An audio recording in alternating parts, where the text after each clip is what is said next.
Hello everyone, my name is Joshua Cunningham and this is my presentation on the design structure matrix. Today we'll be going over what is a DSM and why would we use it, DSM design, the relationships that occur within a DSM, how we would use a DSM as part of process change, and then we will finish up with a couple of discussion questions. First of all, what is a DSM and why would we use it? A design structure matrix is a graphical representation that visualizes the dependencies between different subprocesses within a system. A DSM demonstrates the importance of sequence in which tasks or subprocesses are performed within a task. So really what it does is it gives a visual representation of how all the subprocesses within your main process are related to each other and how they affect one another. Why we would use it is that it allows the user to discover flaws in the sequence of current processes and make them more efficient. They can also be used as a quick reference on process dependencies when sub-process changes are made. DSM design is always square. It lists the sub-processes on the left. Sub-processes are listed in the order of which they occur, so in sequence from either top to bottom, left to right. And the relationships are indicated through either binary or impact value numbers. For this presentation, we're going to stick with binary.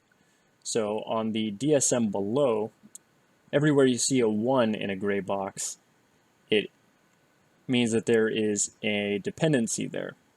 If there is not a 1 in the box, it represents the 0 for binary, and that means that there is no relationship between the two subprocesses.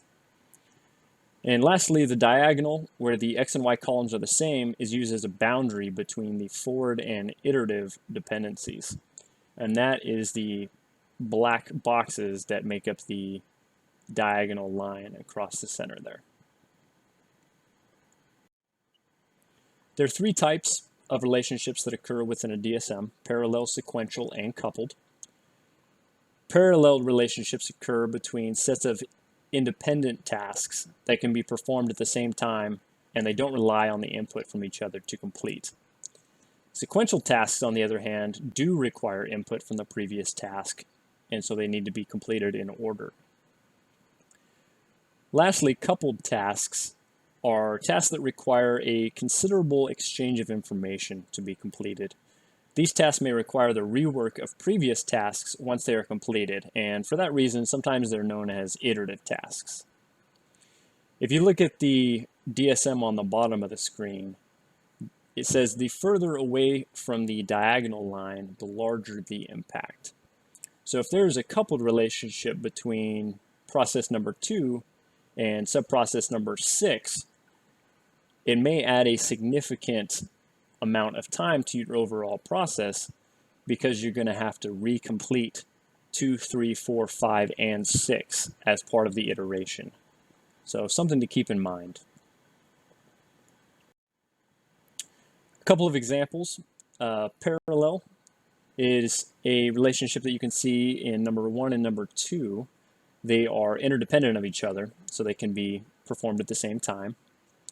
Your sequential tasks are represented by number 3 and 4. If you look right there, number 4, it has the 1 in column 3, so that means it is dependent of something that occurs in number 3. So they are sequential, and number 4 must be completed following number 3. And lastly, a coupled task is represented by number 5 and 6. Number 5 is dependent on number 6, and number 6 is dependent on number 5. So that means that once you complete number 6, you may have to complete an iteration and go back to number 5 to make sure that your output is correct.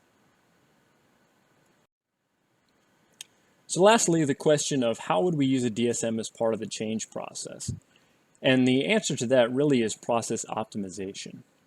DSMs allow the user to discover flaws in the sequence of current processes and make them more efficient. They allow you to take a look at the sub-processes within your process and find out if there are any unnecessary feedback loops, or if there's a better way to organize your sub-processes to make your overall process more efficient.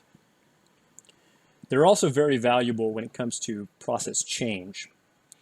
When you make a change to a subprocess within a process, you need to know how it's going to affect the process as a whole. And knowing those relationships between the subprocesses really make it possible to do that.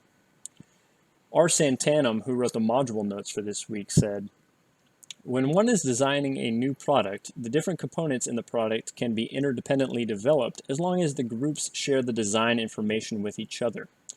However, if one group has to change the design specifications, it can have cascading effects on the rest of the product teams." And knowing the relationships between the different subprocesses within your process really allow you to know who your changes are going to affect. This is very important when you're making a subprocess change. Well, that wraps up my presentation of the DSM. Please leave some feedback and answer the discussion questions. Thank you very much for your time.